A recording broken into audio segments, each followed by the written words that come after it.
রাজা ছেলেদের পরে স্যান্ডেলের এই থাকের মধ্যে কি ঢুকতে পারে সামনে ঢুকাল নাকি? হ্যাঁ, তোমার ব্রেনটা ঠিকইছে। এই যে একদিন আসলে এই স্বর্ণ আমার ঘরে একজন চোর আসছিল, ঠিক আছে? এই চোর আসার কারণে এই স্যান্ডেলের মধ্যে আমি কিছু স্বর্ণ ঢুকা রাখছি। তাই সেই বলি স্যান্ডেল এরকম ফাটা কেন? আর রাজা ছেলে ওই স্যান্ডেলের মধ্যে কি আছে দেখি? এই স্যান্ডেলের বল্টু কই, বল্টু কই, এ বল্টু কই? এই স্যান্ডেলের মধ্যে কোনো কিছু নাই, তুমি স্যান্ডেল দাও। ও স্যান্ডেল দেওয়া মানে স্যান্ডেল পাল্টাই হবে। না না, আহা, তুমি কি করলা দেখো দিনি, আমি তোকে বিষয় স্যান্ডেল। শোনো, এই যে তুমি আসলে বলছো যে এই স্যান্ডেল বগলে কেন, বড় লোক হইতে হলে স্যান্ডেল নিতে হয় বগলে।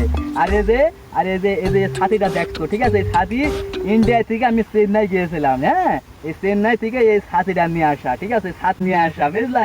একই ভাবে 10 বছর ধরে আমি স্যান্ডেল পর এই এই ছাতি আমি ইউজ করছি, ঠিক আছে? বড় লোক হইতে হলে এরকমই করতে হয়, এটাই হইতে হয়। রাজা, রাজা ছেলে, তুই রাজা ছেলে। ও সরি সরি স্যার, আপনি রাজা ছেলে, আপনার টাকার অভাব, আপনি গ্রামে যেতে পারবেন।